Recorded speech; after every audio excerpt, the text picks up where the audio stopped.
Fellow Sierra Leoneans, I'm Emanuel Alie again, Secretary-General SLPP North America. Today, I want to make an argument as to why the Sierra Leone State Lottery should be granted a monopoly, allowed the capacity to thrive as perhaps the only company in Sierra Leone doing the lottery business.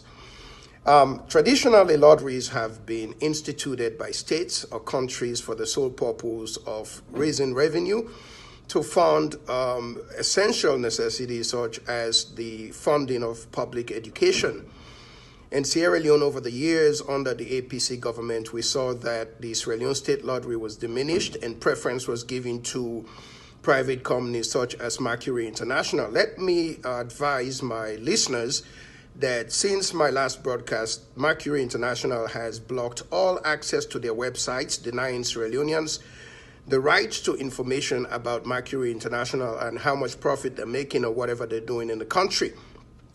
Yesterday, they again engaged in a scheme where they are publicizing their contribution to the president's education program by donating 80 classrooms to the education project.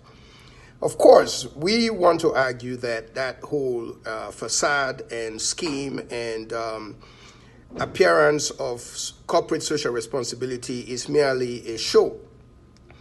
The cost of funding Sierra Leone's free and quality education for the 6 months in Sierra Leone, ranging from July to December in 2018, is over 1 trillion leones.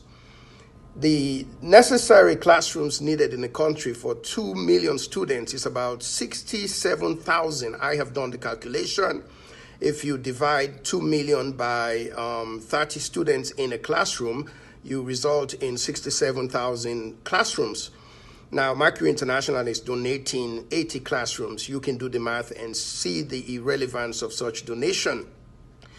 On the other hand, we want to argue that the government is doing everything it can to generate income to fund public education.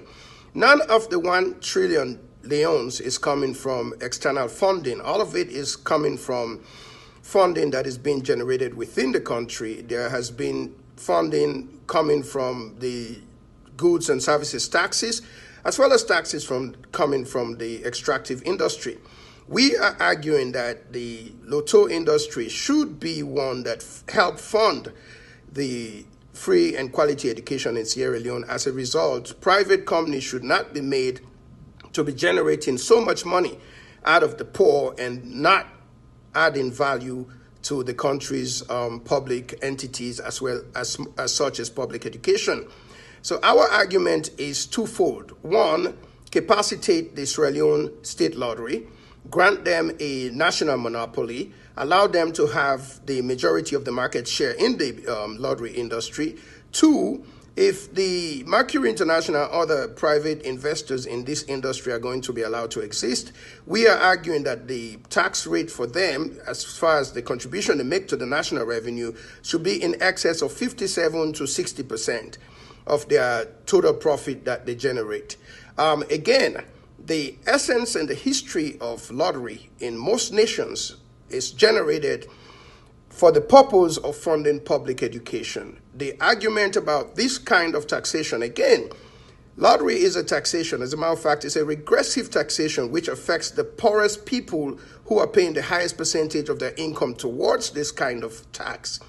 And if that is the case, at the minimum, when poor people are seeking to play lotteries and hoping they can strike it big, and of course the odds are stacked against anyone who plays a lottery, the lottery owner always wins. 99% of the time they win, and one person might win, and it's obviously a big show. But the argument here is lottery is a business intended to fund public education, and we argue that the government should either impose a huge tax on private lotteries, or two, outrightly grant monopoly to the state-run lottery company.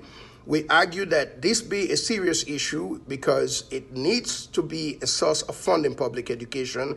Mercury International must understand this, and as a country, I think we benefit when such a policy is the case. Once again, I'm Emanuel Alie, Secretary-General SLPP North America.